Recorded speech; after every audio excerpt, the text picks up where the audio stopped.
Raindrops media পরিবেশিত audio lecture series পরকালের পথে যাত্রা। ২২ পর্বের এই লেকচার সিরিজে আলোচিত হবে মৃত্যু, কবরের জীবন, রূহের যাত্রা, কিয়ামতের ছোট ও বড় লক্ষণসমূহ, বিচার দিবস, জান্নাত এবং জাহান্নাম। আউযু বিল্লাহি মিনাশ শাইতানির রাজিম। বিসমিল্লাহির রহমানির রহিম। আলহামদুলিল্লাহ ওয়াসসালাতু ওয়াসসালামু আলা সাইয়্যিদিনা মুহাম্মদ ওয়া আলা আলিহি ওয়া সাহবিহি ওয়া সাল্লাম তাসলিমান কাসীরা। আমরা আলোচনা করছিলাম ধারাবাহিক লেকচার সিরিজ আমাদের পরকালের পথে যাত্রা। আমরা এখন অবস্থান করছি মৃত্যু বিষয়ক আলোচনায়। মৃত্যু বিষয়ক আলোচনার অত্যন্ত গুরুত্বপূর্ণ একটি অধ্যায় হচ্ছে সাকরাতুল মাউত, অর্থাৎ যখন একজন মানুষ জীবন এবং মৃত্যুর সন্ধিক্ষণে অবস্থান করে, মুমূর্ষু অবস্থা। এরকম একটি অবস্থাকে বলা হয়ে থাকে সাকরাতুল মাউত। ইমাম আহমদ বিন হাম্বল তার মৃত্যু সমাগত, তার মৃত্যুকালীন একটা অবস্থা আমরা এখন আপনাদের সামনে উপস্থাপন করতে যাচ্ছি। তার পুত্র আবদুল্লাহ ইবনে ইমাম আহমদ এই ঘটনাটি বর্ণনা করছেন। তিনি বলছেন, আমার পিতা যখন মৃত্যুসজ্জায়, আমি তখন তার পাশেই ছিলাম। আমার পিতা সাকরা এই অবস্থার মধ্য দিয়ে অতিক্রম করছিলেন। সাকরা হলো এক ধরনের অচেতন অবস্থা, অথবা আমরা বলতে পারি অবচেতন অবস্থা। আমরা যখন দুনিয়া থেকে আখিরাতের দিকে যাত্রা শুরু করব, আমাদের রূহ আমাদের দেহ থেকে বের হয়ে যাবে, একটি জগৎ থেকে অন্য একটি ভিন্ন জগতে আমরা প্রবেশ করতে যাচ্ছি। দুনিয়া থেকে আখিরাতের দিকে আমরা প্রবেশ করতে যাচ্ছি। ভেবে দেখুন, অবশ্যই এই প্রক্রিয়াটি একটি জটিল প্রক্রিয়া হবে। আপনি ৬০ থেকে ৭০ বছর এই দুনিয়াতে অবস্থান করেছেন, এখন একেবারেই নতুন ভিন্ন আরেকটি জগতে আপনি পদার্পণ করতে যাচ্ছেন। পরকালের জগতে, মৃত্যুর পরের জগতে আপনি প্রবেশ করতে যাচ্ছেন। স্বাভাবিকভাবেই এই এত জটিল প্রক্রিয়াটি এতটাই কষ্টকর একটা ব্যাপার যে অধিকাংশ মানুষের ক্ষেত্রেই তা সহজ হয় না। মানুষ যখন সাকরার এদিক ওদিক করতে থাকে, অর্থাৎ একবার জীবন মৃত্যুর সন্ধিক্ষণে এসে যখন উপস্থিত হয়, তখন সে দুনিয়া এবং আখিরাত এই দুটি অবস্থার মাঝখানে নিজেকে আবিষ্কার করে। বিষয়টির সাথে অন্য আরেকটি বিষয়ের বেশ মিল রয়েছে। সেটি হচ্ছে যখন একজন মানুষ দিন শেষে ঘুমিয়ে যায়। সারাদিন সে জাগ্রত অবস্থায় ছিল, এরপর তার অবচেতন একটি অবস্থা সৃষ্টি হলো, তন্দ্রা আচ্ছন্ন একটি ভাব সৃষ্টি হলো, আধো জাগ্রত আধো ঘুমন্ত। এরপর সেই মানুষটা নিজেও জানে না কখন সে ঘুমিয়ে গেছে। সাকরাতুল মাউত অবস্থাটি এরকমই একটি অবস্থা। আল্লাহ সুবহানাহু ওয়া তাআলা এই বিষয়টির সাথে, অর্থাৎ ঘুমিয়ে পড়ার সাথে, তন্দ্রাচ্ছন্ন ভাবের সাথে মৃত্যুর যে মিল রয়েছে, সেই মিলটি উল্লেখ করে সূরা জুমারে আল্লাহ বলছেন, আল্লাহু ইয়াতাওয়াফাল আনফুসা হিনা মাউতিহা ওয়াল্লাতী লাম তামুত ফী মানামিহা। আল্লাহ মানুষের প্রাণ হরণ করেন তার মৃত্যুর সময়, আর যে মরে না তার নিদ্রাকালে। এ কারণেই ঘুমকে বলা হয়ে থাকে ছোট মৃত্যু, গৌণ মৃত্যু, বা আরবিতে একে বলা হয় আল ওয়াফাতুস সুগরা। আপনার জাগ্রত অবস্থা আর ঘুমন্ত অবস্থা বিভিন্ন ধাপে ধাপে এগিয়ে চলে, এবং এই দুটি অবস্থার মাঝামাঝি একটি সময় রয়েছে, যে অবস্থাকে বলা হয়ে থাকে আপনি না জাগ্রত না ঘুমন্ত, তন্দ্রাচ্ছন্ন অবচেতন একটি অবস্থা। এই অবস্থাটা পার করার পরে একসময় আপনি ঘুমের ঘোরে ঢলে পড়েন। মৃত্যুর পূর্বেও একই রকম একটি ঘটনা ঘটে, যেখানে আপনাকে জীবন আর মৃত্যুর মধ্যবর্তী একটা অবচেতন বা অর্ধচেতন অবস্থা অবশ্যই অতিক্রম করতে হবে। সেখানে কিছু মুহূর্তে আপনি হেলে পড়বেন দুনিয়ার দিকে, আবার কিছু মুহূর্ত আপনার মনে হবে যেন আপনি প্রবেশ করছেন দুনিয়া পার হয়ে আখিরাতের দিকে, পরকালের পথে, যেন আপনার যাত্রা শুরু হয়ে যাচ্ছে। আপনি বুঝতে পারছেন যে এখনই হয়তো আপনি মারা যাবেন।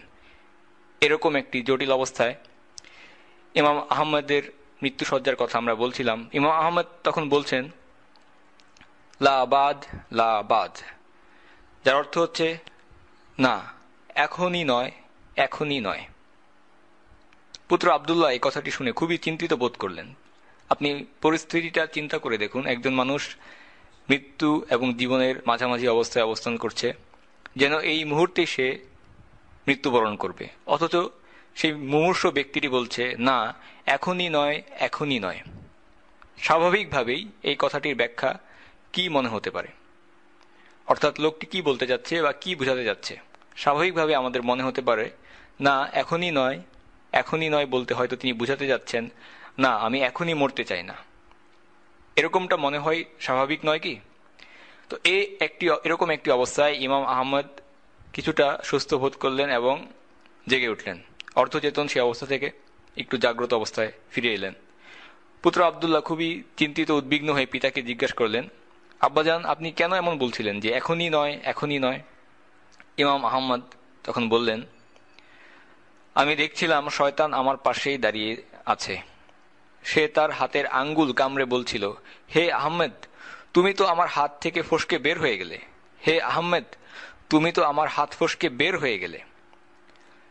ইমাম আহমদ বলেন, তখন আমি শয়তানকে বলছিলাম, না এখনই নয়, যতক্ষণ না পর্যন্ত আমি মারা যাচ্ছি তোমার আর আমার এই যুদ্ধ এখনো চলছে। যখন আমি মৃত্যুবরণ করব একমাত্র তখনই আমি তোমার হাত থেকে রক্ষা পাব।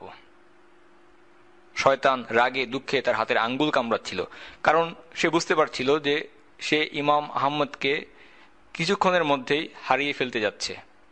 অর্থাৎ ইমাম আহমদ তার দুনিয়ার জীবন শেষ করে হয়তো পরকালের জীবনে প্রবেশ করতে যাচ্ছেন। কিন্তু শয়তান তার কৌশলে, ছলে বলে, প্রতারণার মাধ্যমে ইমাম আহমদকে ঈমান হারা করতে পারছে না। তাকে চূড়ান্ত ধোঁকা দিয়ে একজন কাফির অবস্থায় নিয়ে যেতে পারছে না।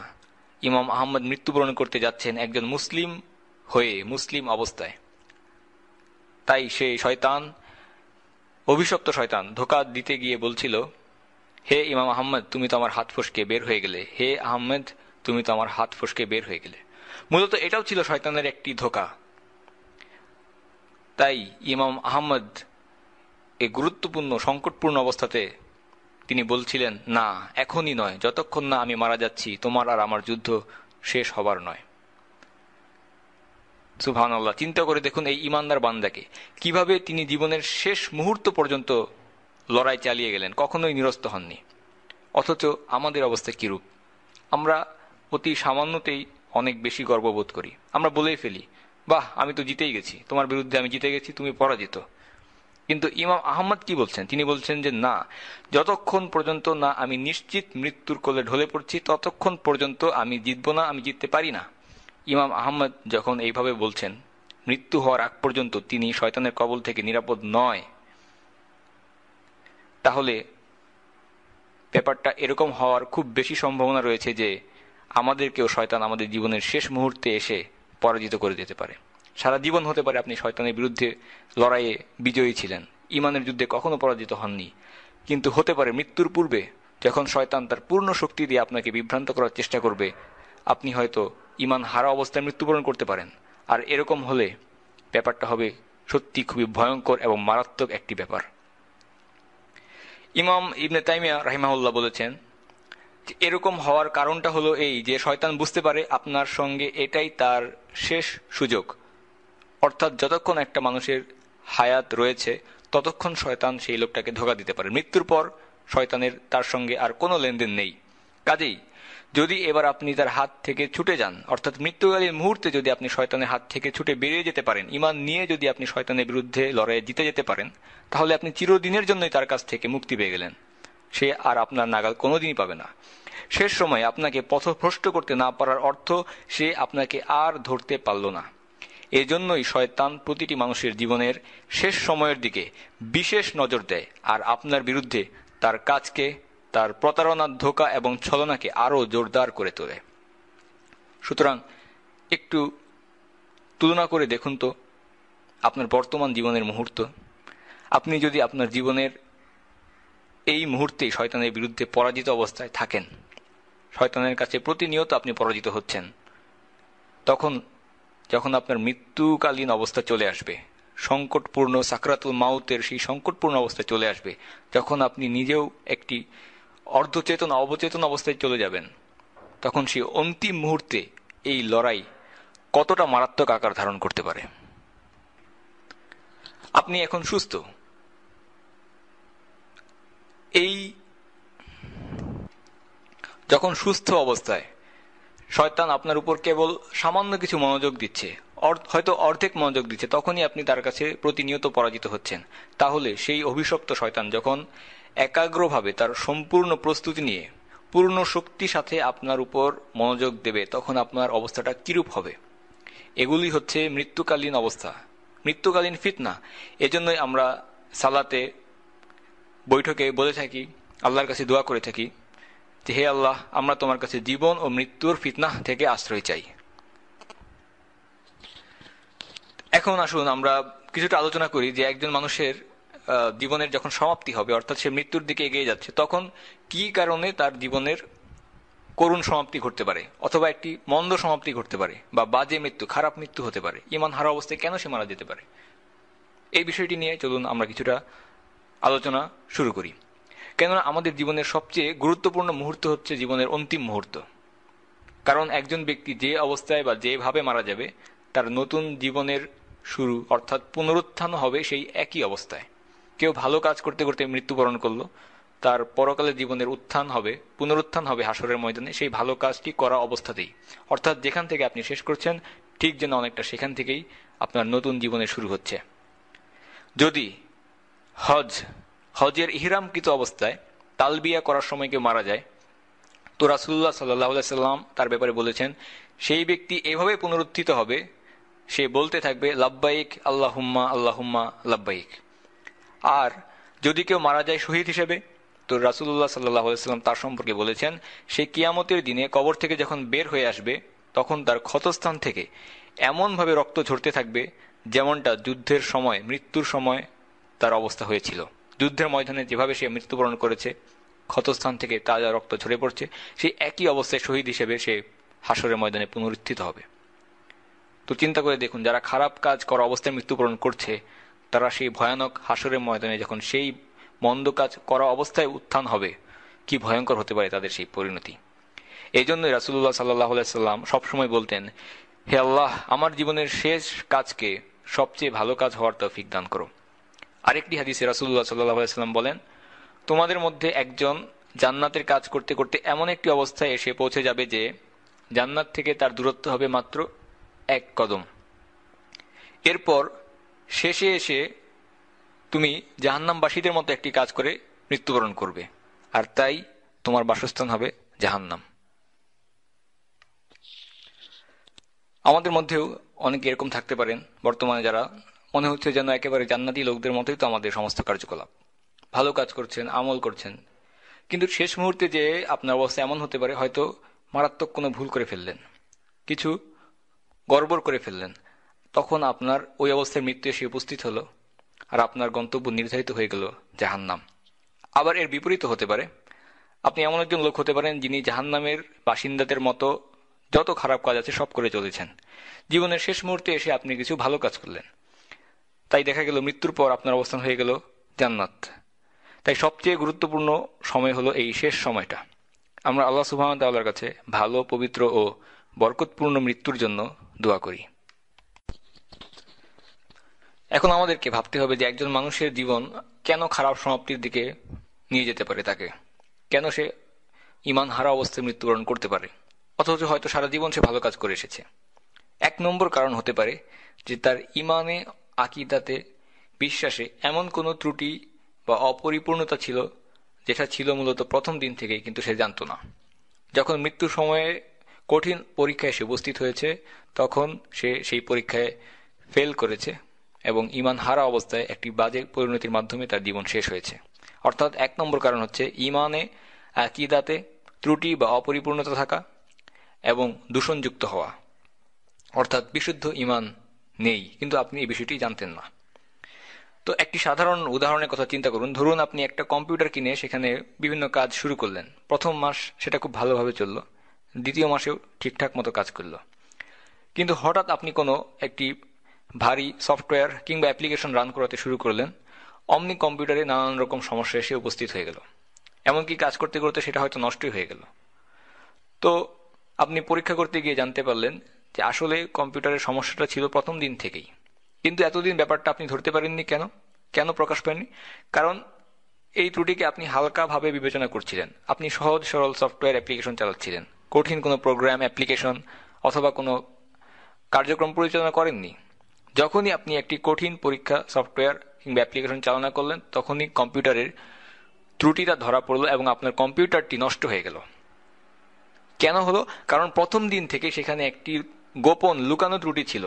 প্রথম দিন, দ্বিতীয় দিন, এমনকি 2 মাসের মধ্যেও সেটা ভালোভাবে কাজ করলো, কোনো ত্রুটি ধরা পড়ল না। কিন্তু যখনই আপনি একটি জটিল কিংবা ভারী সফটওয়্যার রান করাতে গেলেন, তখন আপনার কম্পিউটারটি নষ্ট হয়ে গেল।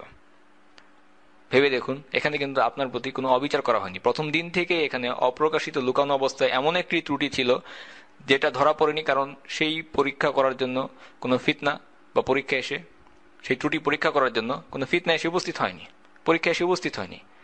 আপনি ভেবে বসেছেন যে আপনার কম্পিউটারে কোনো সমস্যা নেই, কারণ আপনি বাজার থেকে একেবারে নতুন ব্র্যান্ড নিউ একটা কম্পিউটার কিনে নিয়ে এসেছেন। ঠিক একইভাবে এই উদাহরণের মতোই আপনি বর্তমানে পৃথিবীতে জীবিত আছেন সুস্থ স্বাভাবিক অবস্থায়, আর আপনি মনে করছেন, বাহ, আমার ঈমান একেবারে নিখুঁত, আমার আকীদা একেবারে পরিষ্কার, আমার মন তো পরিষ্কার। কিন্তু এমনও হতে পারে যে এই মুহূর্তে আপনার অন্তরের কোনো গহীন কোণে দ্বীন ইসলাম সম্পর্কে মারাত্মক কোনো সংশয় লুকিয়ে আছে, কোনো বিদআত, তাতে আপনি লিপ্ত আছেন। আল্লাহ, রাসূল সাল্লাল্লাহু আলাইহি সাল্লাম কিংবা আম্বিয়া আলাইহিমুসসালাম সম্পর্কে হয়তো আপনার মনে কোনো গোপন সন্দেহ লুকিয়ে আছে। আর এরকম একটি অবস্থায় আপনি হাজির হলেন মৃত্যুর সামনে, আর আপনাকে ধোঁকা দেওয়ার জন্য তখন সেখানে উপস্থিত শয়তান নিজেই। সে সময় শয়তান তার সম্পূর্ণ শক্তি নিয়ে পূর্ণ প্রচেষ্টা চালাবে যেন সে আপনাকে এই পরীক্ষায় ফেলতে পারে, আপনাকে যেন কিছুতেই সে পাশ করতে না দেয়। অর্থাৎ শেষ মুহূর্তে এসে ব্যাপারটা আরো অনেক বেশি কঠিন হয়ে যাবে। তখন আপনি আবিষ্কার করবেন, আপনি জানবেন যে আপনার বিশ্বাসে ত্রুটি ছিল, আকীদায় গলদ ছিল। যখন আপনি আপনার ঈমানে কোনো খুঁত খুঁজে পাবেন, তখন আপনি কি করবেন? সেই সংকটপূর্ণ মুহূর্তে আপনার করার কি অবস্থা আছে? যখন আমরা একটি কম্পিউটার মেরামত করতে দেই, প্রাথমিকভাবে যিনি মেরামত করবেন তিনি চেষ্টা করেন যে ত্রুটি কি তা বের করে তা সংশোধন করার জন্য, যেখানে ত্রুটি সেটাই সংশোধন করার চেষ্টা করেন। কিন্তু যখন সংকটপূর্ণ অবস্থা হয়, ত্রুটি মারাত্মক হয়ে দেখা দেয় এবং যে পরীক্ষা করছে সে নিজে বুঝতে পারছে না আসলে কি ত্রুটি, তখন সে পুরো কম্পিউটারটা, পুরো ডিভাইসটিকে নিয়েই সে সন্দেহ এবং সংশয়ে পড়ে যায়। কোথায় ঠিক করবে তা সে বুঝতে পারে না। এরপরে একসময় সে সিদ্ধান্ত নেয়, না, পুরো কাঠামোটাই পাল্টে ফেলতে হবে, নতুন জিনিস নিয়ে আসতে হবে।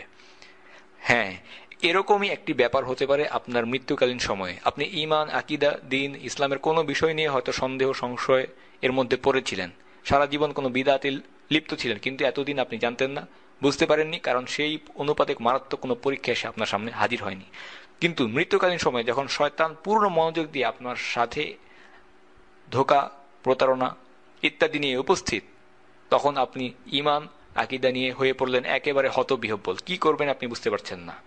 তখন হয়তো বিরক্ত হয়ে আপনি সিদ্ধান্ত নিলেন, না, পুরো কাঠামোটাই আমি পাল্টে ফেলি। যেভাবে আপনি কম্পিউটারের ত্রুটি খুঁজে না পেয়ে সিদ্ধান্ত নিলেন পুরো ডিভাইসটাই পাল্টে ফেলবেন, ঠিক সেভাবেই হয়তো আপনি সিদ্ধান্ত নিতে পারেন, না, এই দ্বীন ইসলামটাই আমি ত্যাগ করে ফেলব। আপনি ঈমান হারা অবস্থায় মৃত্যুবরণের সিদ্ধান্ত নিলেন। আর এমন মারাত্মকই হয়ে থাকে মৃত্যুকালীন ফিতনা। এ কারণেই ইবনে কাইয়িম রাহিমাহুল্লাহ মন্তব্য করেছেন, আমরা এটা কখনোই আশা করতে পারি না যে এমন কোনো ব্যক্তি যে আল্লাহ সুবহানাহু ওয়া তাআলার দেখানো সরল পথে চলছে, সেই ব্যক্তিকে আল্লাহ ভ্রান্ত পথে পরিচালিত করবেন, যদি না সেই ব্যক্তির বিশ্বাসে আগে থেকেই কোনো গোপন সমস্যা থেকে থাকে। আমরা বিশ্বাস করি আল্লাহ সুবহানাহু ওয়া তাআলার রহমত ও দয়ার কারণে যে ব্যক্তি প্রকৃত সৎকর্মশীল তাকে আল্লাহ সুবহানাহু ওয়া তাআলা কখনোই গোমরাহ করবেন না, কখনোই পথভ্রষ্ট করবেন না। সুতরাং এর মানে হচ্ছে এমন একটা খুঁত আপনার মধ্যে যা হয়তো ছিলই, কিন্তু এতদিন তা প্রকাশ পায়নি, কিন্তু মৃত্যুকালীন ভয়ঙ্কর পরীক্ষার সময় শয়তানের ধোঁকার কারণে সেটা প্রকাশ পেয়েছে এবং আপনি সেই পরীক্ষায় হয়তো ফেল করলেন। আল্লাহ সুবহানাহু ওয়া তাআলা এই ধরনের লোকদের উদাহরণ দিয়েই বলছেন যে কারা একেবারে সর্বশান্ত নিঃস্ব লোক, কারা সবচেয়ে বেশি ক্ষতিগ্রস্ত লোক, কারা দেউলিয়া।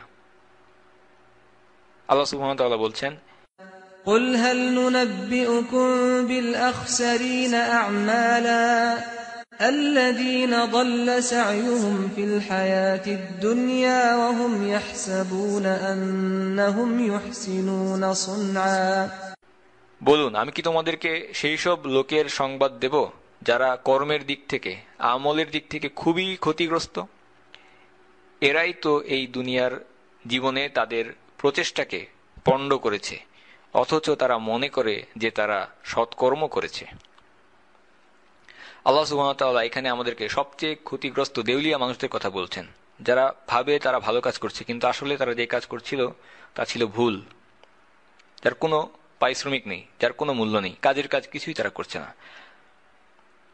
আপনি বর্তমান দুনিয়াতেও দেখতে পারবেন যে কিছু মানুষ আছে যারা বাহ্যিকভাবে তাদেরকে দেখে মনে হয় তারা খুবই সৎকর্মশীল, খুবই দিনদার ইমানদার ব্যক্তি। এই ধরনের লোকেরাও মনে করে যে তারা খুব ভালো সৎ কাজ করছে, কিন্তু হয়তো তারা যে কাজটি করছে তা করছে একটি ভুল পথে। আল্লাহ রাসূল সাল্লাল্লাহু আলাইহি সাল্লামের দেখানো পথে সেই কাজটি তারা করছে না, ভুল তরিকায় নিজেদের মন গড়া পথে তারা সেই নিজস্ব ইবাদত পদ্ধতি আবিষ্কার করে তা অনুসরণ করছে।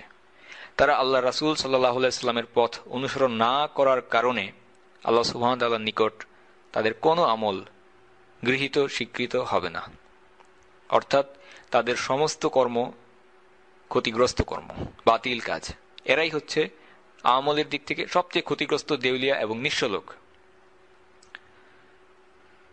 2 নম্বর কারণ যে কারণে আপনার একটি বাজে মৃত্যু হতে পারে বা ঈমান হারা অবস্থায় আপনি মৃত্যুবরণ করতে পারেন, তা হচ্ছে বিপদগামী হওয়া বা সরল পথ থেকে সরে যাওয়া। একটি উদাহরণ চিন্তা করুন, একজন ব্যক্তি সে সোজা পথ ধরে এগিয়ে যাচ্ছে, পথ চলতে চলতে সামনে অগ্রসর হতে হতে হঠাৎ সে সিদ্ধান্ত নিল যে না, হালকা একটু ডানে অথবা বামে সরে যাবে, ছোট্ট একটা বাঁক নেবে, সামান্য একটা কোণ উৎপন্ন করে, এরপর আবার সে সোজা সরল পথে এগিয়ে যাবে। প্রথমে এই সামান্য ছোট শাখা পথ হয়তো খুব সামান্য একটা পার্থক্য সৃষ্টি করবে তার আগের চলার রাস্তার সাথে, কিন্তু যতই সে সামনে অগ্রসর হতে থাকবে ততই তার পূর্বের পথ থেকে, মূল সরল পথ থেকে তার নতুন চলার পথের দূরত্ব ততই বাড়তে থাকবে। দুটি রেখার মাঝে পার্থক্য ততই বেশি বাড়তে থাকবে যত সে সামনে এগিয়ে যাবে।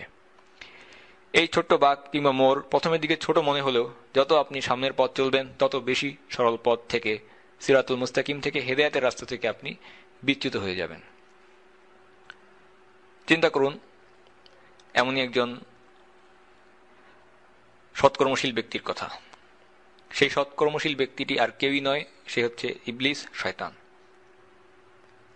সারা জীবন সে ভালো কাজ করে এসেছে, কিন্তু হঠাৎ একটি পরীক্ষায় সে উপস্থিত হলো এবং সে সেই পরীক্ষায় একটা ছোট্ট ভুল করলো।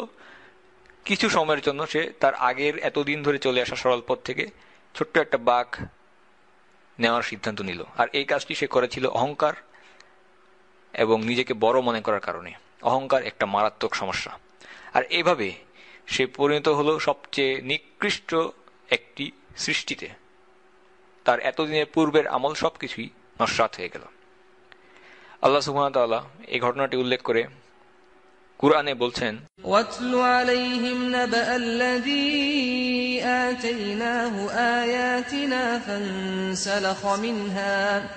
فانسلخ منها فأتبعه الشيطان فكان من الغاوين ولو شئنا لرفعناه بها ولكنه أخلد إلى الأرض واتبع هواه فمثله كمثل الكلب إن تحمل عليه يلهث أو تتركه يلهث ذلك مثل القوم الذين كذبوا بآياتنا فاقصص القصص لعلهم يتفكرون। আর তাদেরকে পড়ে শোনাও ওই ব্যক্তির বৃত্তান্ত যাকে আমরা আমাদের নির্দেশাবলী প্রদান করেছিলাম, কিন্তু সে সেসব থেকে নিজেকে গুটিয়ে নেয়, সেজন্য তার পিছু নেয় শয়তান। কাজেই সে বিপদগামীদের অন্তর্ভুক্ত হল। আর যদি আমরা ইচ্ছা করতাম তবে নিশ্চয়ই এর দ্বারা তাকে আমরা উন্নীত করতাম, কিন্তু সে মাটি আঁকড়ে ধরে রইল আর সে তার হীন কামনার অনুসরণ করেই চলল।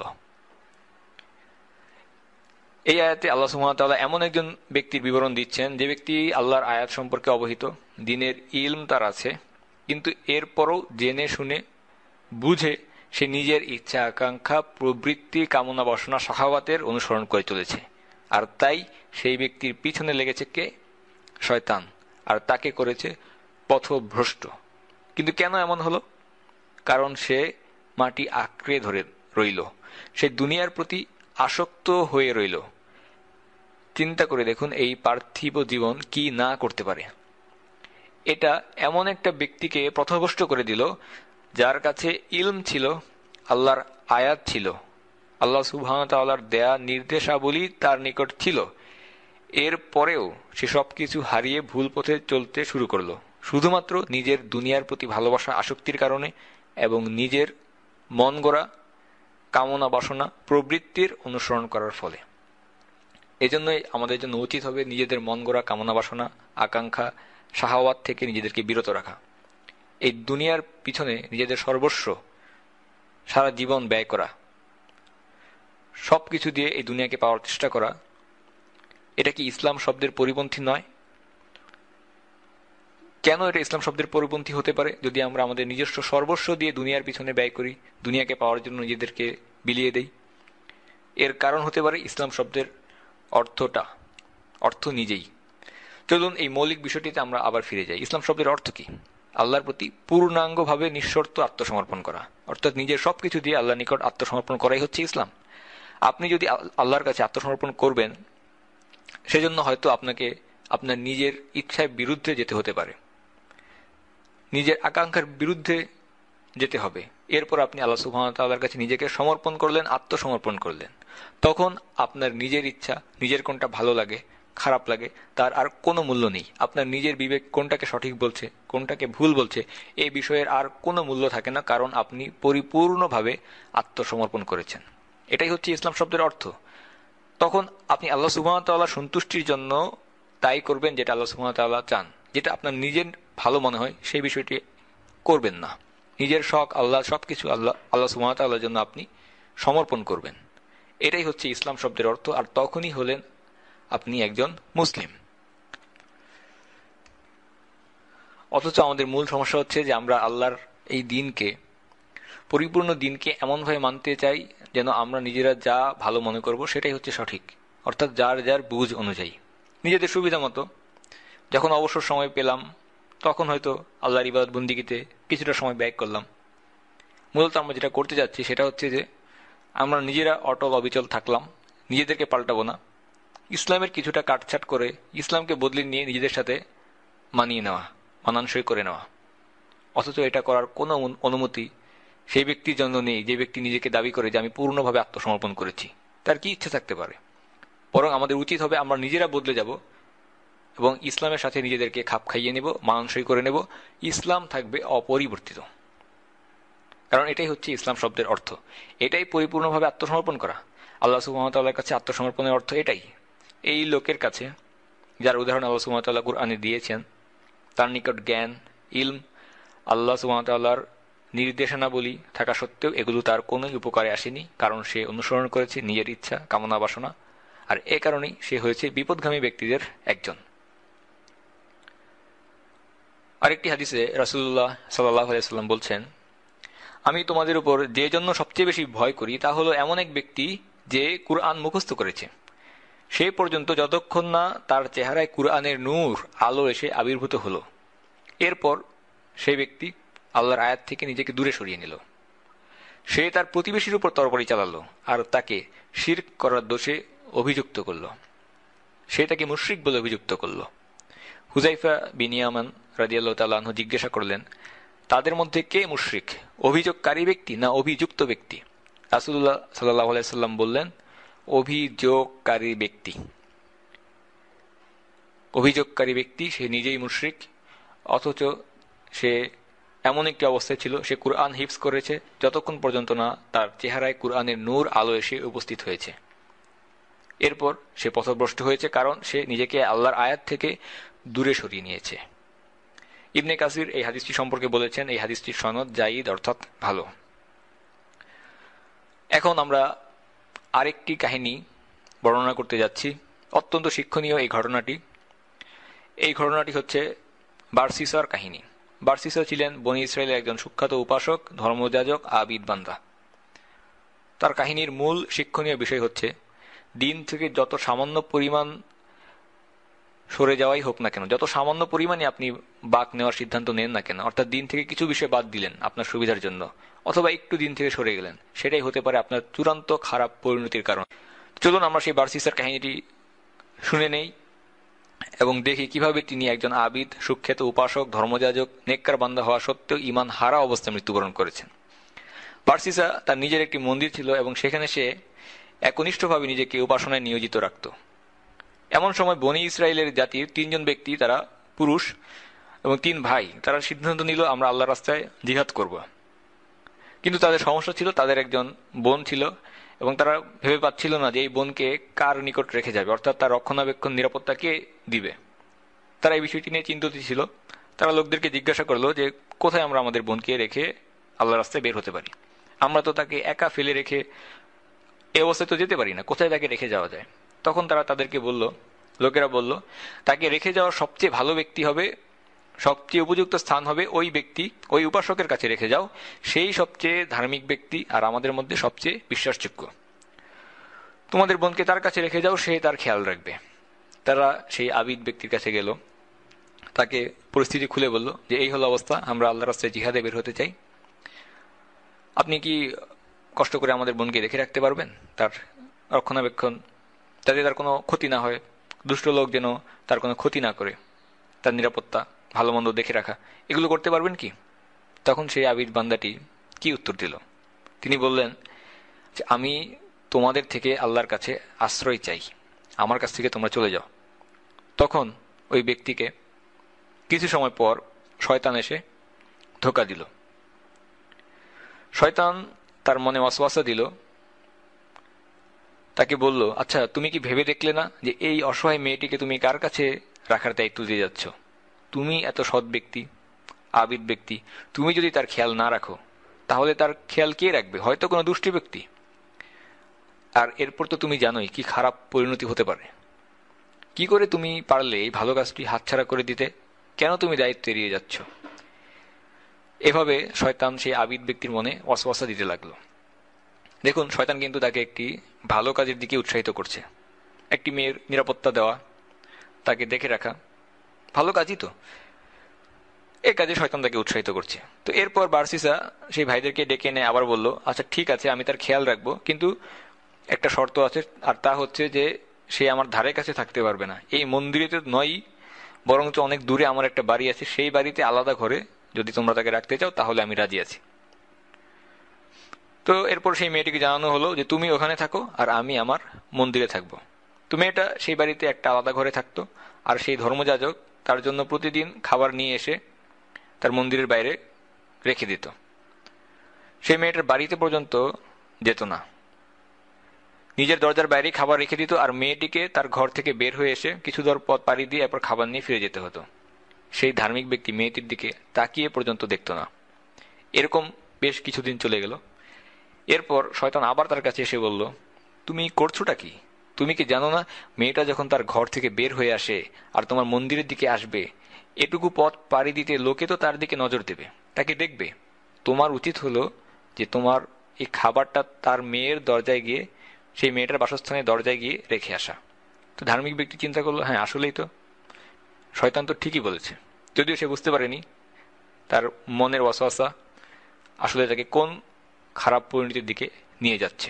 এই সবগুলো ছিল শয়তান তার মনে ওয়াসওয়াসা হিসেবে উপস্থিত করছে। শয়তান কিন্তু সামনাসামনি তার সাথে কথা বলছে না, তাকে ওয়াসওয়াসা বা কুমন্ত্রণা দিচ্ছে। ধর্মযাজক আবিদ ব্যক্তি তাই খাবার নিয়ে এসে একসময় শুরু করলো কি যে মেয়েটির দরজা পর্যন্ত সে রেখে আসা শুরু করলো। এভাবে আরো বেশ কিছুদিন চললো। এরপর একসময় শয়তান তাকে বলল, মেয়েটা তো এখনো তার ঘর থেকে বের হয়ে আসছে আর দরজার সামনে এসে খাবার নিয়ে যাচ্ছে, এই অবস্থায় হয়তো তাকে কেউ দেখে ফেলতে পারে। তোমার উচিত যে প্লেটটা তার ঘরের ভিতর রেখে আসা, খাবারটা ঘরের ভিতরে রেখে আসা। শয়তান কিনা তাকে আরো ভালো কাজের পরামর্শ দিচ্ছে। তাই একসময় সেই আবিদ ব্যক্তি সিদ্ধান্ত নিল যে খাবারের প্লেট সে আর বাইরে রাখবে না, সরাসরি মেয়েটার ঘরেই রেখে আসবে। রেখে সে সঙ্গে সঙ্গে সেখান থেকে চলে আসতো। এইভাবেও আরো বেশ কিছুদিন চলে গেল। অপরদিকে যে ভাইয়েরা, 3 ভাই, তারা জিহাদে ব্যস্ত থাকায় ফিরে আসতে দেরি হচ্ছিল। এই অবস্থায় শয়তান আবার বলল, সেই আবিদ ব্যক্তির মনে আবার ওয়াসওয়াসা দিল, আচ্ছা তুমি কি তাকে এভাবে একা একা ছেড়ে দিবে? আসলে তো সেই মেয়েটির কেউ নেই যে তার দিকে একটু খেয়াল রাখবে, একটু কথা বলবে। সে যেন একটা জেলখানায় বন্দী, কথা বলার পর্যন্ত কেউ নেই। তুমি কেন ওর দায়িত্ব নিচ্ছ না? ওর সাথে একটু সামাজিকতা, একটু ভালো মন্দ বলা, খোঁজখবর নেওয়া, কুশলাদি বিনিময়, এগুলো তো করতে পারো। আর তা না হলে দেখা যাবে যে হয়তো সেই মেয়ে বিরক্ত হয়ে বাইরে কোনো পরপুরুষের সাথে সম্পর্কে জড়িয়ে পড়ছে। এই ধরনের একটি ওয়াসওয়াসা শয়তান সেই আবিদ ব্যক্তির মনে এনে উপস্থিত করলো। তা এক সময় সেই ব্যক্তি সিদ্ধান্ত নিল যে ঠিক আছে, খাবার যখন দিয়েই আসছি, সৌজন্যমূলক কিছু কথাবার্তা বলি, ঘরের ভিতরে না, ঘরের বাইরে দূরত্ব বজায় রেখেই। চিৎকার করে তারা সামান্য কিছু কুশলাদি বিনিময় করে কথা বলা শুরু করলো। তো এভাবে আরো বেশ কিছুদিন চলতে লাগলো। শয়তান এক সময় এরপর বলল যে এত কঠিন করার কি দরকার, বাইরে থেকে চিৎকার করে কথা বলা, ব্যাপারটিকে একটু সহজ করে নিলেই তো হয়। তুমি তার সাথে ঘরে বসেই তো কথা বলতে পারো, কথা যখন বলছোই। তো এবার সে আবিদ ব্যক্তি বার্সিসা মেয়েটার সঙ্গে একই ঘরে বসে কিছু সময় ব্যয় করা শুরু করলো। এরপর দেখা গেল ধীরে ধীরে তারা ঘন্টার পর ঘন্টা একসাথে কাটাচ্ছে, আর আস্তে আস্তে তারা পরস্পরের আরো কাছাকাছি আসতে লাগলো। একসময় এমন একটি পরিস্থিতি এসে উপস্থিত হলো যখন সেই আবিদ ধর্মযাজক ব্যক্তি মেয়েটির সাথে জিনা ব্যভিচারে লিপ্ত হলো। ফলে মেয়েটা অন্তঃসত্ত্বা হয়ে পড়ল। কি মারাত্মক একটি পরিণতি! কিন্তু কাহিনী এখানেই শেষ নয়। মেয়েটি একটি সন্তানের জন্ম দিল। শয়তান ধর্মযাজকের কাছে এসে বলল, সর্বনাশ, এ কি করেছো তুমি? তুমি কি জানো না ওর ভাইরা যখন ফিরে আসবে তখন কি অবস্থা হবে? তারা তো তোমাকে হত্যা করবে, মেরে ফেলবে। এমনকি যদি তুমি এটাও বলো যে এই বাচ্চা আমার নয়, আমি জানি না এই বাচ্চার পিতাকে, এরপরও তারা তোমাকে বলবে বাচ্চা তোমার না হলেও তুমি তো দায়িত্বে ছিলে এই মেয়েকে দেখে রাখার, আমাদের বোনকে দেখে রাখার। কাজেই এখন এই বাচ্চাকেও তোমাদেরকেই দেখতে হবে, তোমাকেই দেখতে হবে। বাচ্চার পিতাকে সেই পরও আমরা করি না, তুমি এর জন্য দায়ী। শয়তান তাকে অসওয়াসা দিল। সুতরাং এই পরিস্থিতি থেকে বাঁচার উপায় একটাই, তুমি বাচ্চাকে মেরে মাটিতে পুঁতে ফেলো। পার্সিসা বলল, আচ্ছা আমি যদি শুধু বাচ্চাকে মেরে ফেলি তাহলে কি এটা গোপন থাকবে? অর্থাৎ সেই মেয়েটা আবার বলে দেবে না তো? শয়তান বলল, তুমি কি এতই বোকা? তোমার কি মনে হয় যে মেয়েটা তার সন্তান হত্যার কাহিনী গোপন রাখবে? সে অবশ্যই সবাইকে বলে দেবে। বার্সিসা একেবারে দিশেহারা হয়ে পড়ল। সে বলল, তাহলে আমি কি করব? শয়তান এবারে জবাব দিল, তোমার উচিত হচ্ছে তাদের দুজনকেই মেরে ফেলা। আর এরপর বার্সিসা সেই মেয়ে আর বাচ্চা উভয়কে মেরে ফেলল। দুজনকে মেরে একসাথে তার নিজের ঘরের নিচে কবর দিয়ে দিল। ভাইরা এক সময় ফিরে আসলো। ফিরে এসে স্বাভাবিকভাবে তারা জানতে চাইল, আমাদের বোন কোথায়? বার্সিসা ধার্মিক ব্যক্তি, সে বলল, ইন্না লিল্লাহি ওয়া ইন্না ইলাইহি রাজিউন। সে অসুস্থ হয়ে পড়েছিল, এরপর মারা গেছে, তাকে ওখানে কবর দেওয়া হয়েছে। এই বলে সে মন গড়া একটা কবর দেখিয়ে দিল তার ভাইদেরকে। তার ভাইয়েরাও বলে উঠল, ইন্না লিল্লাহি ওয়া ইন্না ইলাইহি রাজিউন। তারা বোনের জন্য দোয়া করলো। এরপর নিজেদের বাড়িতে ফিরে গেল।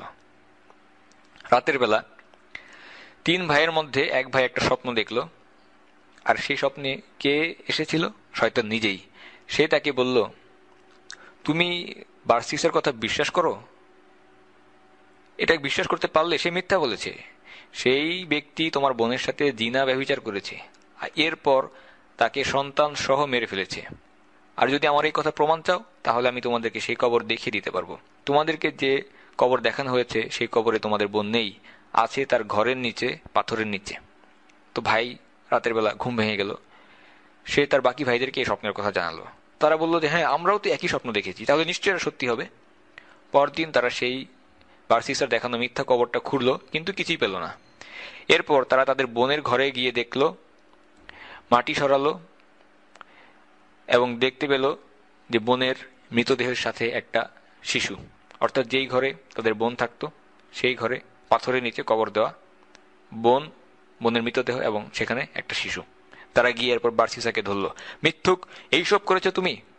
তুমি আমাদের বোনকে হত্যা করেছ? তারা তাকে ধরে টেনে হিচড়ে রাজার কাছে নিয়ে গেল। এমন সময় শয়তান আসলো আবার বার্সিসের কাছে। এবারে কিন্তু সে মনের ওয়াসওয়াসা হিসেবে আসেনি। এতদিন ধরে যে শয়তান ধোঁকা দিয়ে আসছে, সে এবার এসেছে আরো বড় মারাত্মক ধোঁকা দিতে, পূর্ণ শক্তি নিয়ে। কিন্তু কেন?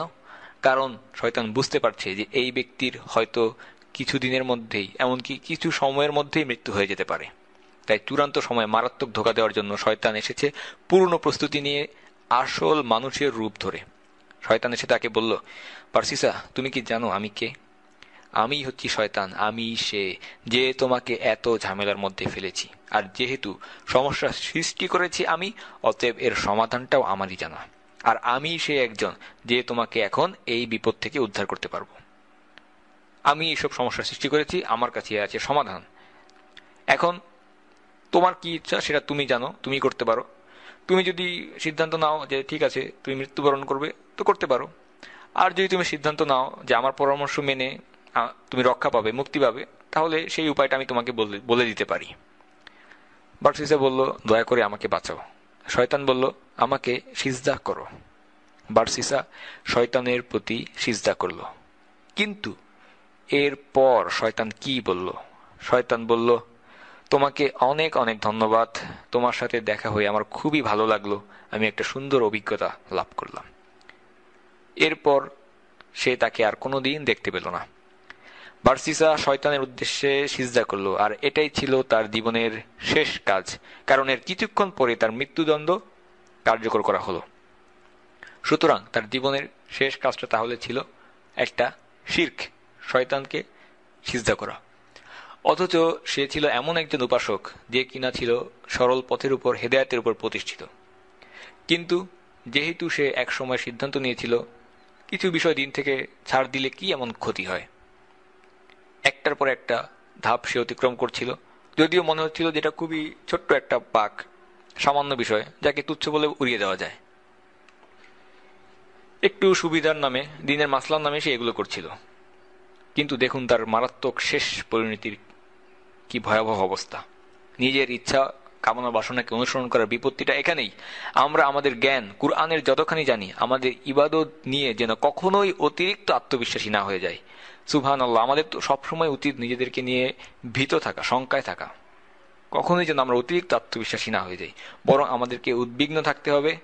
আর এটাই হচ্ছে আল্লাহ ভীতি, এটাই হচ্ছে সত্যিকার অর্থে ইলম। আল্লাহ সুবহানাহু ওয়া তাআলা কুরআনে বলছেন, আল্লাহর বান্দাদের মধ্যে জ্ঞানীরাই কেবল তাকে ভয় করে। হতে পারে আপনি একজন আলেম, তাহলে অবশ্যই আপনার আল্লাহর প্রতি ভয় থাকতে হবে। তা বাদে আপনি অনেক কিছুই জানতে পারেন, কিন্তু সেগুলো নিছক কিছু আয়াতের মুখস্থ চর্চা। বাস্তবে যদি আল্লাহর প্রতি আপনার ভয় না থাকে, তাহলে এই জ্ঞান আপনার কোনোই কাজে আসবে না, বাস্তবে যার কোনো অর্থ নেই। বার্সিসার এই কাহিনীতে আরও একটি শিক্ষণীয় দিক আছে। শয়তান বার্সিসার সাথে কোন নীতি অনুসরণ করেছিল? যদি শয়তান বার্সিসার কাছে এসে সরাসরি বলতো, তুমি আমাকে সিজদা করো, বার্সিসা কি কখনো তা করতো? সে একজন আবিদ ব্যক্তি, কেন সে শয়তানকে সিজদা করতে যাবে? কিন্তু না, শয়তান পরিস্থিতি সৃষ্টি করেছে, ধীরে ধীরে তাকে সেই চূড়ান্ত পরিণতির দিকে তাকে এগিয়ে নিয়ে গেছে। স্টেপ বাই স্টেপ, ধাপে ধাপে শয়তান এমন একটা মারাত্মক অবস্থায় নিয়ে গেছে যখন তার ঈমান হারা অবস্থায় মৃত্যু হয়ে গেছে। অথচ শয়তান তাকে প্রথমে ভালো কাজের দিকেই উৎসাহিত করছিল। এভাবে তাকে উপরে তুলতে তুলতে শয়তান নিয়ে গেল একটি পাহাড়ের চূড়ায়, এবং শেষ মুহূর্তে শয়তান পিছন থেকে ধাক্কা দিয়ে একেবারে তাকে নিচে ফেলে দিল, ঈমান হারা অবস্থায় মারা গেল। এ ধরনের আরো একটি ঘটনা আমরা এখন ইনশাল্লাহ শুনতে যাচ্ছি। ঘটনাটি বলছেন ইবনে আল জাওজি। তিনি বলেন, একদা এক ব্যক্তি ছিল যার নাম ছিল আব্দু ইবনে আব্দুর রহিম, আর এই সময়কাল ছিল 280 থেকে 270 হিজরি। সে ছিল মুসলিম সেনাদলের একজন মুজাহিদ। তারা রোমান সাম্রাজ্যের বিরুদ্ধে যুদ্ধ করছিল। সে ব্যক্তি অনেকদিন ধরে জিহাদ করে আসছিল। এসবের মাঝে এমন একটা যুদ্ধ ছিল যখন তারা চারদিক থেকে মুসলিমরা একটা রোমান দুর্গকে ঘিরে ফেলেছিল। সেই মুহূর্তে সেই ব্যক্তি আব্দু ইবনে আব্দুর রহিম, তার নজর পড়ল একজন সুন্দরী খ্রিস্টান নারীর দিকে। আর এই পরিস্থিতি তার জন্য ছিল একটা ফিতনা, পরীক্ষা অথবা ফাঁদ, প্রলোভন। সেই মুসলিম লোকটি তার সাথে, সেই নারীটির সাথে পত্র বিনিময় করতে শুরু করল। পত্র বিনিময় অর্থাৎ যোগাযোগ করা, চিঠি চালাচালি, এগুলো সে শুরু করল। স্ত্রী লোকটি ছিল সেই শহরের নারী যেখানে তাদেরকে চারদিক থেকে মুসলিমরা ঘিরে ফেলেছে, কিন্তু মুসলিমরা সেখানে প্রবেশ করার, অবরোধকৃত দুর্গের ভেতরে প্রবেশ করার কোনো রাস্তা খুঁজে পাচ্ছে না। তো মুসলিম ব্যক্তিটি সেই সুন্দরী নারীটিকে দেখে তার প্রতি আসক্ত হলো, চিঠি চালাচালি শুরু করলো। যখন পরিস্থিতি আরো একটু এগিয়ে গেল, তখন সে জিজ্ঞাসা করলো, আচ্ছা আমি কিভাবে তোমাদের ভিতরে আসতে পারি, এই দুর্গের ভিতরে কিভাবে ঢুকতে পারি? সেই নারীটি তাকে বলল, খ্রিস্টান হয়ে যাও, তাহলে আমরা তোমাকে ঢুকতে দেব। আর সেই লোকটি কি করলো? সত্যি সে খ্রিস্টান হয়ে গেল। পরদিন মুসলিমরা অবাক হয়ে দেখল এই লোক এতদিন তাদের সাথেই ছিল, আর এখন সে রোমানদের মধ্যে। ব্যাপারটা তারা খুব অবাক হলো যে কিভাবে এটা হতে পারে, কিভাবে সে এতদিন ধরে দুর্গ অবরোধ করে রাখার পর, মুসলিমদের সাথে যুদ্ধ করার পর সে পক্ষ পরিবর্তন করে রোমানদের পক্ষে নিজেকে নিয়ে গেল, কিভাবে সম্ভব? তাহলে তার এত ইলম, জ্ঞান চর্চা, কুরআনের এত আয়াত, জিহাদে সময় ব্যয় করা, এগুলো কি কাজে লাগলো? সে কিনা নিজের দিন ত্যাগ করলো একটা খ্রিস্টান নারীর পাল্লায় পড়ে। ফিতনা এতই মারাত্মক হয়ে থাকে। এরপর দীর্ঘ সময় কেটে গেল, বছরের পর বছর কেটে গেল। কিছু মুসলিম যারা সেই লোকটির সাথে ছিল, যাকে চিনত, তারা একদিন সেই রোমান দুর্গের পাশ দিয়ে যাচ্ছে। তারা সেই তাদের পুরনো লোকটিকে, আব্দু ইবনে আব্দুর রহিমকে দেখতে পেয়ে বলল, আমাদের সাথে তুমি চলে আসো, আমাদের সাথে আবার চলে আসো। আব্দু ইবনে আব্দুর রহিম কি উত্তর দিয়েছিল? সে বলেছিল যে না, আমি তোমাদের সাথে আসতে পারবো না, আমি এখানেই স্থায়ী বসতি গেড়ে বসেছি, আমি বিবাহিত, আমার সন্তান সন্ততি, ব্যবসা বাণিজ্য আছে, আমি এখান থেকে আর স্থান পরিবর্তন করব না। সে তার দিন বিসর্জন দিয়ে ফেলল, খ্রিস্টান হয়ে গেল। এখন সে গলায় ক্রুশ ঝুলিয়ে চলে। তারা থেকে জিজ্ঞাসা করল, আচ্ছা, তোমার জিহাদ করা কোথায় গেল? তোমার ইলমের কি হলো? কি হলো তোমার এত কুরআনের জ্ঞান, এত ইলম, তার কি হলো? আব্দু ইবনে আব্দুর রহিম উত্তর করল, ও, ওগুলোর কথা বলছো? ওগুলো সত্ত্বেও আমি ভুলে গেছি। শুধুমাত্র একটা আয়াত আমার মনে আছে, যেখানে আল্লাহ সুবহানাহু ওয়া তাআলা বলছেন, ربما يود الذين كفروا لو كانوا مسلمين ذرهم يأكلوا ويتمتعوا ويلههم الأمل فسوف يعلمون। আল্লাহ সুবহানাহু ওয়া তাআলা বলছেন, কোন এক সময় কাফিররাও ইচ্ছা করবে, কি চমৎকার ব্যাপার হতো যদি তারাও মুসলিম হয়ে যেত। আপনি তাদেরকে ছেড়ে দিন তাদের অবস্থার উপর, তারা খেয়ে নিক, ভোগ করে নিক এবং আশায় নিমজ্জিত থাকুক, অতি সত্বর তারা এর পরিণাম জানতে পারবে। অর্থাৎ আব্দু ইবনে আব্দুর রহিম, যে কিনা কুরআনের সব আয়াত ভুলে গিয়েছিল, কিন্তু এই একটা আয়াত সে ভুলেনি, যে আয়াতে তাকে বলা হচ্ছে একদিন অবিশ্বাসী কুফফাররাও ইচ্ছা করবে তারা যেন মুসলিম হয়ে যেতে পারে। আর আল্লাহ কি বলছেন? আল্লাহ সুবহানাহু ওয়া তাআলা বলছেন, তাদেরকে তাদের মিথ্যে আশার উপরে ছেড়ে দিন, যেন তারা খাওয়া দাওয়া, আমোদ ফুর্তি, কামনা বাসনা দ্বারা নিজেরাই নিজেদেরকে বোকা বানাতে পারে। শীঘ্রই তারা এর পরিণাম বুঝতে পারবে, তারা জানতে পারবে সত্যি কি জিনিস। আপনি যখন সত্য পথ থেকে সরে যাবেন তখন এটাই হবে। এই ব্যক্তির ছিল একজন মুজাহিদ, সে কুরআন জানত, সে বহু আয়াত মুখস্থ করেছিল, প্রচুর ইলমের অধিকারী ছিল, কিন্তু যে ভুলটি সে করেছিল সেটা হচ্ছে দিনের উপর সে অটল থাকেনি, সরল পথের উপরে সে অবিচল লেগে থাকেনি। আল্লাহ সুবহানাহু ওয়া তাআলা রাসূলুল্লাহ সাল্লাল্লাহু আলাইহি সাল্লামকে বলছেন, ফাস্তাকিম, সত্য জানার পর আপনি সরল পথের অনুসরণ করুন। একজন সাহাবা রাসূলুল্লাহ সাল্লাল্লাহু আলাইহি সাল্লামের কাছে এসে তাকে বলল, ইয়া রাসূলুল্লাহ, আমাকে একটা উপদেশ দিন। ইয়া রাসূলুল্লাহ, আমাকে এমন একটা উপদেশ দিন যেন আমাকে আর কারো কাছে কোনোদিন কোনো উপদেশ না চাইতে হয়, যেন এই একটা উপদেশই আমার জন্য যথেষ্ট হয়। রাসূলুল্লাহ সাল্লাল্লাহু আলাইহি সাল্লাম তাকে কি উপদেশ দিয়েছিলেন? আল্লাহ রাসূল সাল্লাল্লাহু আলাইহি সাল্লাম বলেছিলেন, বলো, আমি আল্লাহর উপর ঈমান এনেছি, আর এরপর সরল পথের উপরে অটল থাকো। এরপর সরল পথের উপর অটল, অবিচল, দৃঢ় থাকো। কারণ আমরা অনেকেই বলে থাকি যে আমরা মুখে বলি আমরা মুসলিম, কিন্তু জরুরি গুরুত্বপূর্ণ বিষয় এটাই যে দ্বীনের উপর আমাদেরকে অটল অবিচল থাকতে হবে, কারণ এটাই তো আমাদের আসল পরীক্ষা। আর এখানে এসেই অনেক মানুষ বিফল হয়ে যায়। তারা কিছু সময়ের জন্য সত্য পথে চলে, এরপর যখন পরিস্থিতি কঠিন হয়ে আসে, পরিবর্তনের হাওয়া একবার তাকে ডানে নিয়ে যায়, একবার তাকে বামে নিয়ে যায়, আর শেষ পর্যন্ত এটাই তার সাথে হয়ে থাকে যে সে সরল পথ থেকে বিচ্যুত একটা অবস্থায় অবস্থান করছে। এমন সময় তার সামনে এসে মৃত্যু হাজির, গোমরাহ অবস্থায় সে মৃত্যুবরণ করল। কাজেই আপনি যদি একজন দিনদার ব্যক্তি হয়ে থাকেন, আপনার ভয় পাওয়ার যথেষ্ট কারণ আছে, কারণ আপনার পা যদি ফসকে যায় আপনি নিজেই জানবেন যে কত উঁচু পাহাড় থেকে আপনি নিচে পড়ে যাচ্ছেন। আল্লাহর ভয় হলো এরকমই একটি বিষয়। যখন আপনি জানেন আল্লাহর ভয় হলো এরকমই একটি বিষয়, যখন আপনি জানবেন সত্য কি জিনিস, তখন আপনি সেই সত্যের উপর অটল অবিচল থাকা নিয়ে খুবই চিন্তিত, উদ্বিগ্ন থাকবেন, কখনোই নিজের উপর অতিরিক্ত আত্মবিশ্বাসী হবেন না।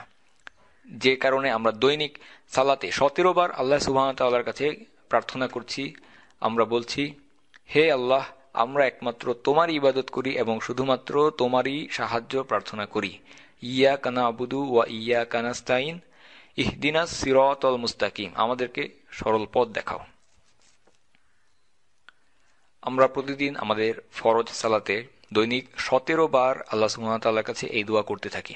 প্রতি রাকাতে আমাদেরকে সূরা ফাতিহা পড়তে হয় এবং প্রতি রাকাতেই আমরা এই দোয়াটি করছি।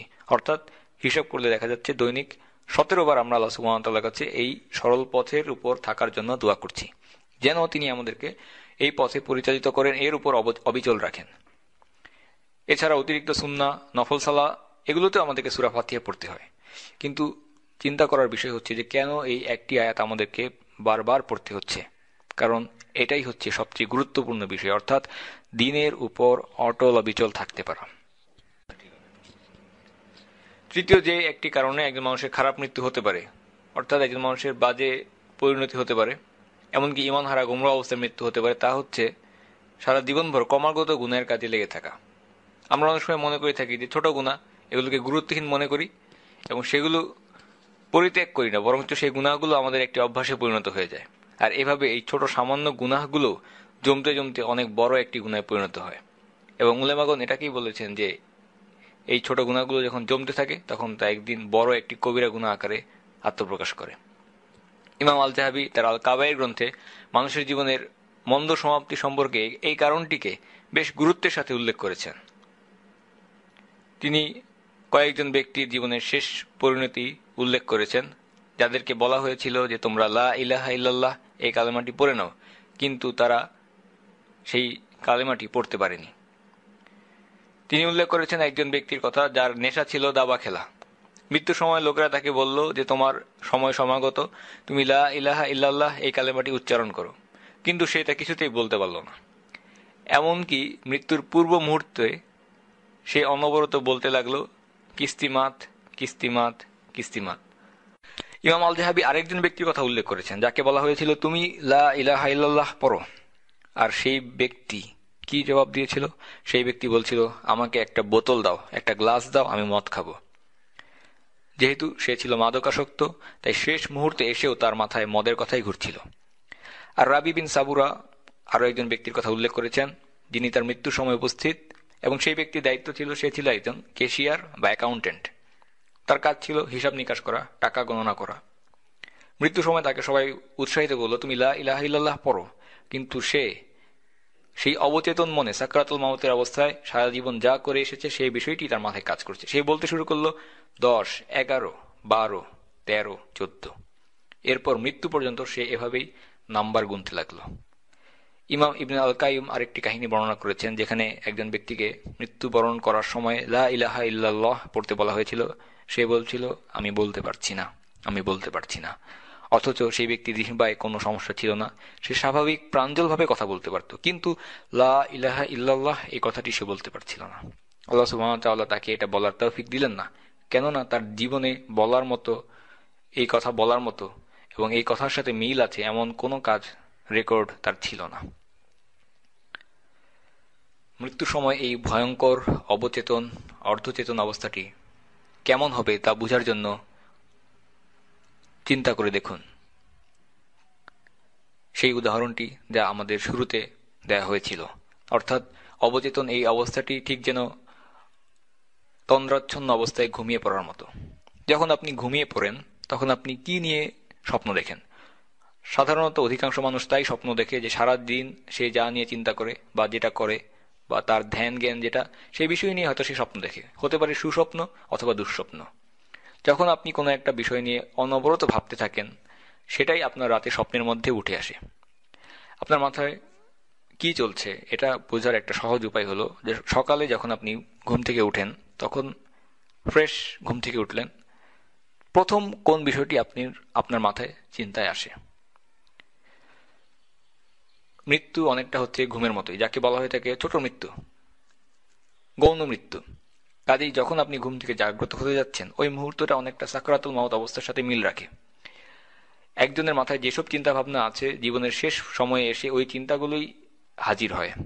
এই সম্ভাবনাই সবচেয়ে বেশি। আমরা সবসময় ভাবছি যে আমরা কি করব, আমরা কি চাই, আমাদের জীবনের লক্ষ্য কি, টার্গেট কি, আমার ক্যারিয়ার কি হবে, আমার ব্যবসায় কি হবে, অর্থাৎ দুনিয়া দুনিয়া দুনিয়া করতে করতে আমরা আমাদের জীবনকে শেষ করে দিচ্ছি। তখন হঠাৎ আপনার সামনে আখিরাত এসে উপস্থিত। আপনি সারা জীবন আপনার মন মতো গুনাহ করে যাচ্ছেন, আর মৃত্যুর 5 মিনিট আগে হয়তো আপনি বলবেন, তওবা করে নেবেন, লা ইলাহা ইল্লাল্লাহ পড়বেন। বিষয়টি আসলে এত সহজ নয়, কারণ এর মাধ্যমে আপনি পরিকল্পনা করছেন, আল্লাহর বিরুদ্ধে চক্রান্ত করছেন। আপনি যখন এসব কথা ভাবছেন, তখন এই পরিকল্পনা আপনি কার বিরুদ্ধে করছেন আপনি ভেবে দেখুন। আল্লাহ সুবহানাহু ওয়া তাআলার বিরুদ্ধে চক্রান্ত করেছেন, অথচ আল্লাহ সুবহানাহু ওয়া তাআলা আপনাকে বলেছেন তোমার জীবনের প্রতিদিন প্রতি রাতে তুমি আমারই ইবাদত করো। এটা আল্লাহ সুবহানাহু ওয়া তাআলার আদেশ, আর আপনি এই পরিকল্পনাকে আল্লাহর উপর পাল্টে দিলেন। আল্লাহর বিরুদ্ধে চক্রান্ত করে আপনি সিদ্ধান্ত নিলেন, সারা জীবনে আমি আল্লাহর ইবাদত করব না, আমি শেষ সময়ে তওবা করে নেব, লা ইলাহা ইল্লাল্লাহ পড়ে নেব। এটাই হচ্ছে আপনার চূড়ান্ত পরিকল্পনা। শেষ সময় আপনি ভালো একটা মৃত্যু ঘটিয়ে নেবেন, আপনার কিছু ইবাদত বন্দেগী নিজেকে সংশোধন করে নেবেন। কিন্তু আল্লাহর বিরুদ্ধে এই ফন্দি আটার পরিকল্পনা কি হতে পারে?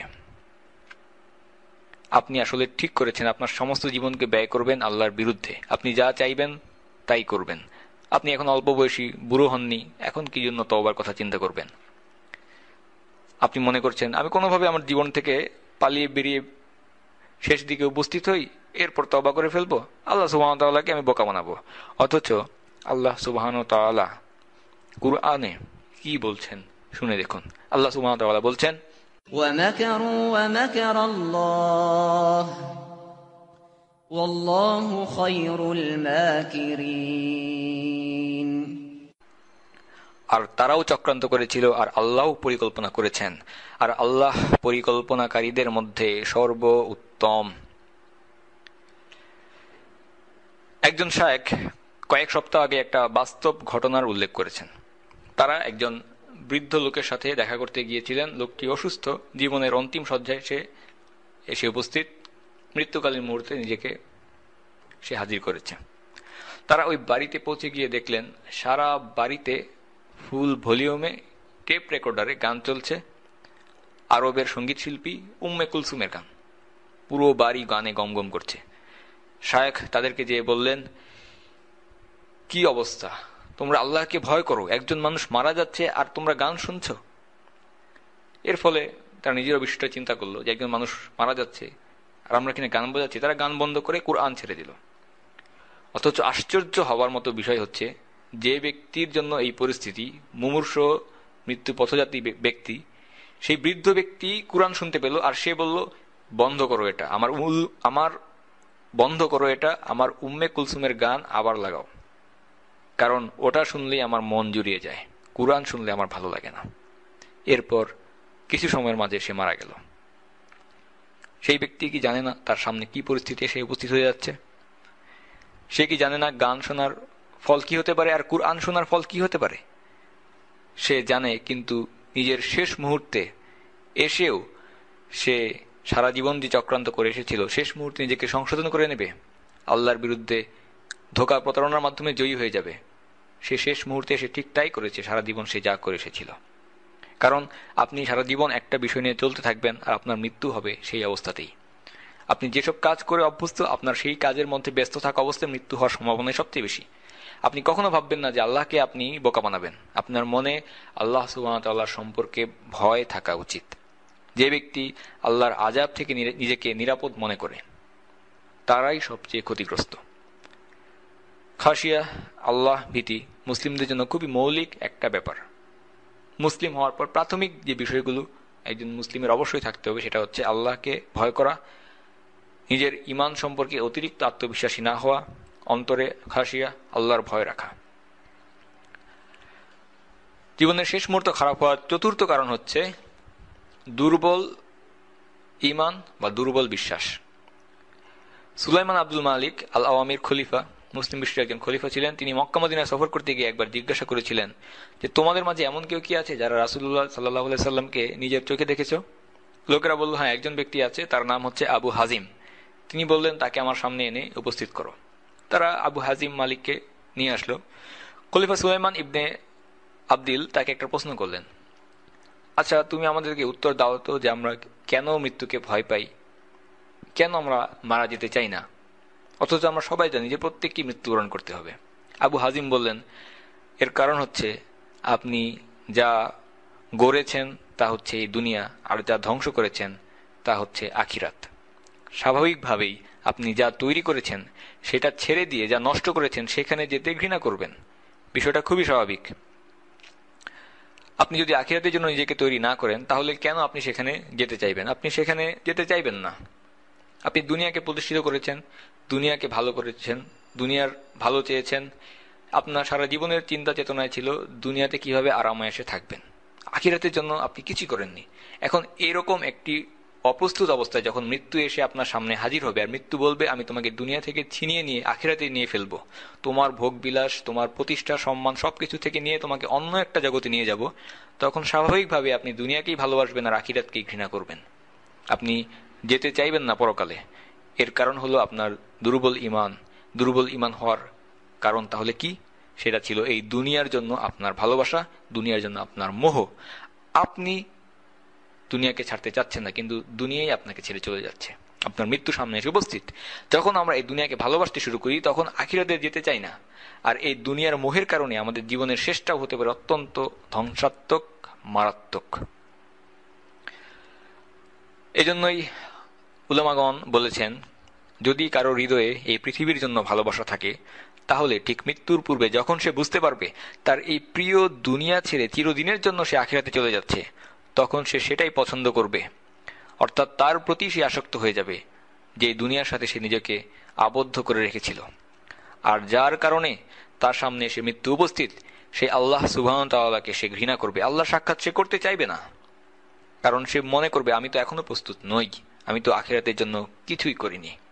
উলামাগণ বলেন, একজন মানুষের মৃত্যুর পূর্ব মুহূর্ত এরকম হতেই পারে, আর যদি তা হয় তাহলে তার চূড়ান্ত গন্তব্য হবে জাহান্নাম। কেননা আপনি আল্লাহ সুবহানাহু ওয়া তাআলার সাথে দেখা করতে, সাক্ষাৎ করতে ঘৃণা করছেন, অপছন্দ করছেন, তাহলে আল্লাহ সুবহানাহু ওয়া তাআলা আপনার সঙ্গে দেখা করতে অপছন্দই করবেন। মুয়াজ ইবনে জাবাল রাদিয়াল্লাহু তাআলা আনহু, তার মৃত্যুকালীন অবস্থা আসুন দেখি। তিনি এই ভয়ঙ্কর মুহূর্তে, জীবন মৃত্যুর সন্ধিক্ষণ, সাকরাতুল মাউত, এই অবস্থায় তিনি কি বলছেন? তিনি বলছেন, হে মৃত্যু, তোমায় স্বাগতম। আমি তোমার জন্য কতদিন ধরে অপেক্ষা করে আছি, আমাকে দেয়া আল্লাহর ওয়াদার জন্য অপেক্ষা করে আছি। হে মৃত্যু, তোমায় স্বাগতম। অর্থাৎ তিনি খুশি। এরপর তিনি বললেন, হে মৃত্যু, তুমি যেন মনে করো না আমি এই দুনিয়াতে থাকতে চেয়েছি এই দুনিয়াকে আমি ভালোবাসি বলে। আমি তো এই দুনিয়াতে থাকতে চেয়েছি যেন দীর্ঘ গরমের দিনগুলোতে আমি রোজা রাখতে পারি, যেন শীতের লম্বা রাত্রিতে আমি সালাত আদায় করতে পারি। আর এখন আমার এই দুনিয়া ছেড়ে চলে যাওয়ার সময় এসে হাজির, আর আমি তোমাকে স্বাগতম জানাই, তুমি নিয়ে নাও আমার আত্মাকে। সুবহানাল্লাহ। মুয়াজ ইবনে জাবাল রাদিয়াল্লাহু তাআলা আনহু আল্লাহ সুবহানাহু ওয়া তাআলার সাথে সাক্ষাৎ করতে চাইতেন। সারা জীবনে তার ইচ্ছা ছিল এটাই, আর তাই আল্লাহ সুবহানাহু ওয়া তাআলাও তার সাথে সাক্ষাৎ করতে চান। রাসূলুল্লাহ সাল্লাল্লাহু আলাইহি ওয়াসাল্লাম বলেছেন, প্রত্যেক নবী রাসূলকে মৃত্যুর পূর্বে জান্নাতে তার অবস্থান দেখানো হয়। এরপর তাদেরকে সম্মানসূচক যে কোনো একটা বেছে নেওয়ার ইচ্ছা প্রদান করা হয়। অর্থাৎ তারা হয়তো এই দুনিয়াতেও বেঁচে থাকতে পারবেন, অথবা মৃত্যুকে বেছে নিয়ে মৃত্যুবরণ করতে পারবেন। অর্থাৎ এই নির্বাচন করার ক্ষমতা দেওয়া হয় আম্বিয়া আলাইহিমুসসালামকে। নবী রাসূল তাদেরকে এই সম্মানটি দেওয়া হয়। আয়েশা রাদিয়াল্লাহু তাআলা আনহা এই হাদিসটি বর্ণনা করেছেন। যখন আল্লাহ রাসূল সাল্লাল্লাহু আলাইহি ওয়াসাল্লামের মৃত্যু এসে উপস্থিত, তখন তিনি বললেন, রাসূলুল্লাহ সাল্লাল্লাহু আলাইহি ওয়াসাল্লাম বলেছেন যে প্রত্যেক নবী এবং রাসূলকে মৃত্যুর পূর্বে জান্নাতে তার অবস্থান দেখানো হয়। এরপর তাদেরকে জীবিত থাকা বা মৃত্যুবরণ যে কোনো একটা সুযোগ নেওয়া হয়। যখন আল্লাহ রাসূল সাল্লাল্লাহু আলাইহি ওয়াসাল্লাম মারা যাচ্ছিলেন, তখন তার মস্তক ছিল আমার কোলের উপর রাখা। এরপর তিনি অচেতন হয়ে গেলেন। আবার কখনো জেগে উঠলেন, আবার কখনো জ্ঞান হারিয়ে ফেললেন। আকাশের দিকে তাকিয়ে তিনি বলতে লাগলেন, হে আল্লাহ, তুমি সর্বোত্তম সঙ্গী, হে আল্লাহ, তুমি সর্বোত্তম সঙ্গী। অর্থাৎ রাসূলুল্লাহ সাল্লাল্লাহু আলাইহি সাল্লাম বলতে যাচ্ছিলেন, যখন তাকে দুটি বেছে নেওয়ার সুযোগ দেওয়া হয়েছিল, তিনি বলতে যাচ্ছেন, আমি আমার সবচেয়ে উত্তম বন্ধুর সাথেই থাকতে চাই, আল্লাহর সাথেই থাকতে চাই। আয়েশা রাদিয়াল্লাহু তাআলা আনহা বলেন, আমি জানতাম ওই মুহূর্তে রাসূলুল্লাহ সাল্লাল্লাহু আলাইহি সাল্লামকে যে কোনো একটা বেছে নেওয়ার ইচ্ছা প্রদান করা হয়েছিল, আর তিনি তখন আমাদেরকে পছন্দ করেননি, দুনিয়ার সঙ্গীদেরকে তিনি পছন্দ করেননি। রাসূলুল্লাহ সাল্লাল্লাহু আলাইহি সাল্লাম মৃত্যুর ফেরেশতা দ্বারা যখন এই ইচ্ছা প্রদান করা হয়েছিল, রাসূলুল্লাহ সাল্লাল্লাহু আলাইহি সাল্লাম কি এখানে বেঁচে থাকতে চান নাকি পরকালে যেতে চান? রাসূলুল্লাহ সাল্লাল্লাহু আলাইহি সাল্লাম বলেছেন, আমি আল্লাহ সুবহানাহু ওয়া তাআলার সাথেই থাকতে চাই। ওহ আল্লাহ, তুমি সবচেয়ে উত্তম সঙ্গী। আর এটাই ছিল তার জীবনের শেষ কথা। সুবহানাকাল্লাহুম্মা বিহামদিকা ওয়া আশহাদু আল্লা ইলাহা ইল্লা আনতা আস্তাগফিরুকা ওয়া আতুবু ইলাইক। সাল্লাল্লাহু আলা সাইয়্যিদিনা মুহাম্মদ ওয়া আলা আলিহি ওয়া সাহবিহি ওয়া সাল্লাম তাসলিমান কাসীরা।